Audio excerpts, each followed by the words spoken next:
On est resté une semaine à peu près.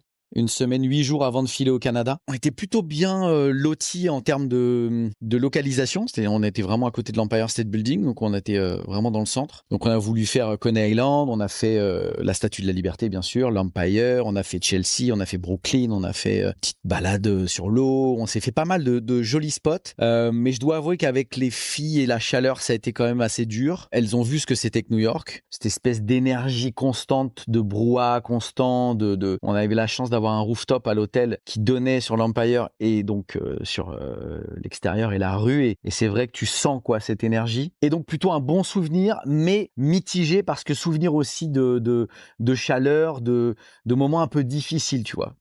Faut pas oublier sa gourde d'eau. Ah, ça c'est sûr. Alors tu peux acheter de l'eau bien sûr, mais tu vois le métro, tout ça, ça a été une ambiance. Comment vous l'avez organisé ce voyage? Écoute, on l'a organisé assez simplement parce que pour ce voyage-là, on n'a pas eu à bouger. On s'est calé dans un hôtel et ensuite on a fait nos expéditions. Mais en gros, on a réservé en avance, bien sûr, les billets pour la Statue de la Liberté, pour l'Empire State Building et pour tous ces moments un peu où il vaut mieux réserver à l'avance de France, surtout l'été. Donc ça, c'était organisé en amont, les tickets. Et puis pour le reste, on a fait un peu. On aime bien avoir un peu de freestyle pour visiter la ville dans ce qu'elle est de plus pur, c'est-à-dire aller visiter des trucs qu'on connaît pas, tomber sur des lieux un peu improbables, soit via le net, soit guide du routard, choper des petites adresses comme ça, et découvrir notamment par exemple Chelsea. Moi, c'est un quartier que j'adorais et que j'adore toujours parce que ça, pour le coup, ça n'a pas vraiment changé à New York. Mais tu vois des marchés, il y a un marché artisanal, il y a toute une sorte de food court où tu peux manger avec les gamins, c'est super. Le quartier est plutôt calme, donc ça c'était super et c'est une découverte qu'on a faite un peu en impro. Et puis pour le reste, ce qu'il fallait faire, on l'a réservé. L'Empire, c'était super. La vue là-haut est quand même extraordinaire. Et puis ça a changé. Il y a 11 ans, il y a 14 ans, c'était pas du tout le même Empire State Building. Je parle de l'intérieur, c'est-à-dire qu'ils ont fait vraiment plein de trucs sympas pour les touristes. L'ascenseur,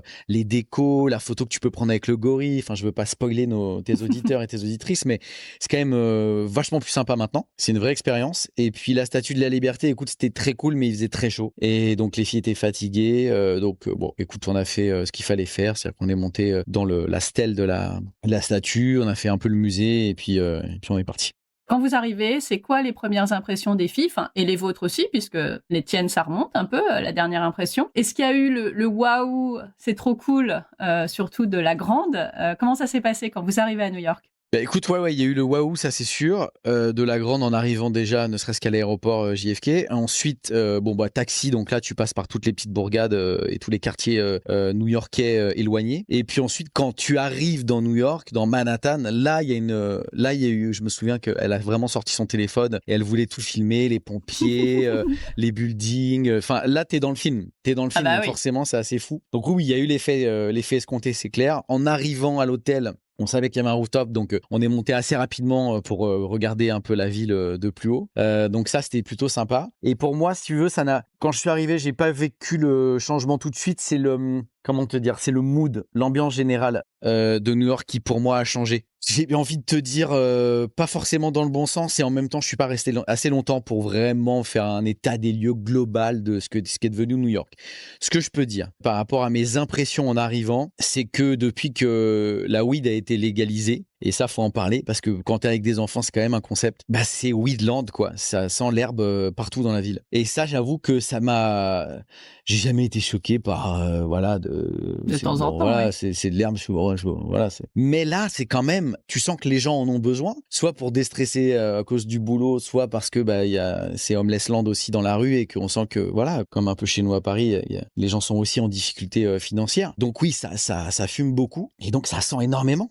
Énormément. Et ça, j'avoue que on me l'avait dit. J'ai une amie qui m'avait dit, ah tiens, tu vas voir, c'est une ambiance. Et j'avoue que oui, en effet. Ça, la chaleur, je connaissais pas. Donc grosse chaleur qui fait que quand tu rentres dans une boutique qui fait 21 et que tu ressors, il fait 38, tu prends ton petit coup de bambou. Et si tu veux, les climatisations n'arrangent rien puisque pour climatiser une boutique, il faut lâcher de la chaleur en extérieur, donc il fait encore plus chaud. Et pareil, j'ai trouvé ça assez fou parce que à l'époque, j'avais peut-être encore mes yeux d'enfant. Pourtant, je venais d'avoir 30 ans, mais j'avais mes yeux d'enfant. Ouais, New York, c'est fou. Et là, je me suis dit, alors avec mes yeux d'adulte et de papa, je suis rentré dans le métro en me disant, les mecs, c'est quand même fou de faire un métro climatisé, certes, mais alors sur le quai, il fait 92 degrés d'humidité. C'est-à-dire que si t'as pas de gourde d'eau sur le quai du métro, c'est invivable. Ah mais c'est l'enfer. Donc on s'est dit, ah ouais, d'accord, donc il y a quand même...